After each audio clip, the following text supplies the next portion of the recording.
7h, 9h, Europe 1 Matin. Place à votre signature Europe 1 du lundi. Bonjour Philippe Val.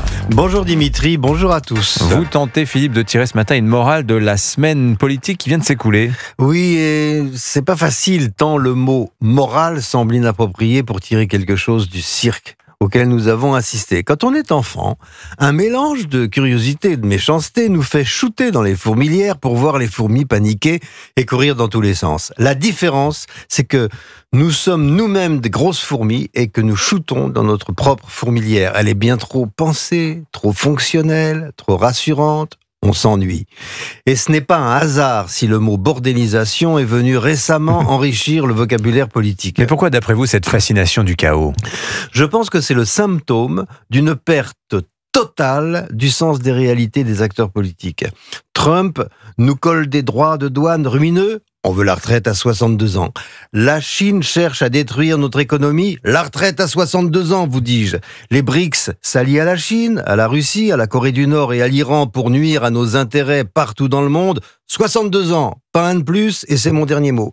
La Russie nous mène une guerre hybride et multiplie les déclarations d'hostilité contre l'Europe et la France.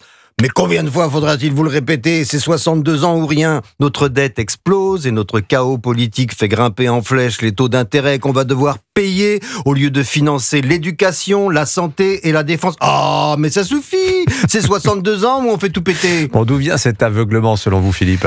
Il a sans doute 1000 causes, mais l'une d'elles est très identifiable.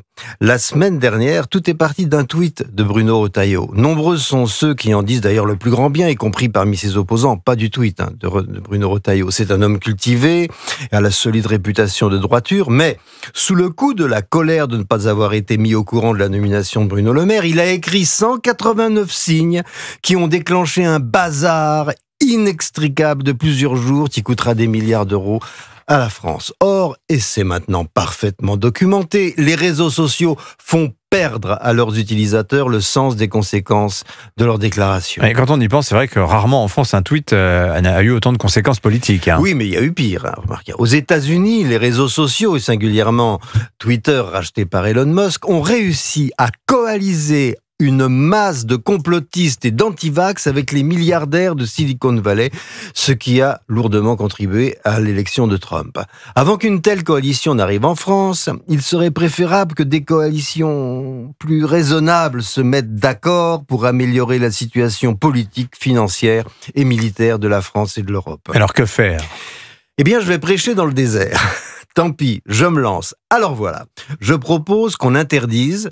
Déjà interdire, c'est pas terrible comme mot. Ça commence mal, Philippe. Je propose qu'on interdise, de gauche qui parle. Voilà, sous peine d'inéligibilité, l'utilisation des réseaux sociaux aux présidents, aux parlementaires et aux ministres. Non mais regardez, sérieusement, regardez la médiocrité de notre Assemblée nationale et la pauvreté de son travail ces derniers mois.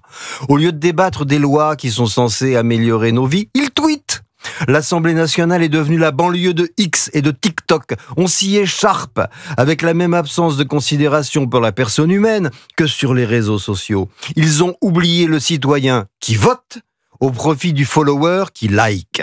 Quant au président et aux ministres, ils sont soumis à de telles pressions qu'il est très mauvais pour eux d'avoir à portée de main un média pour y déverser leurs pulsions du moment. On ne veut rien savoir de leur saute d'humeur pour la même raison qu'on ne veut pas savoir quand ils vont aux toilettes.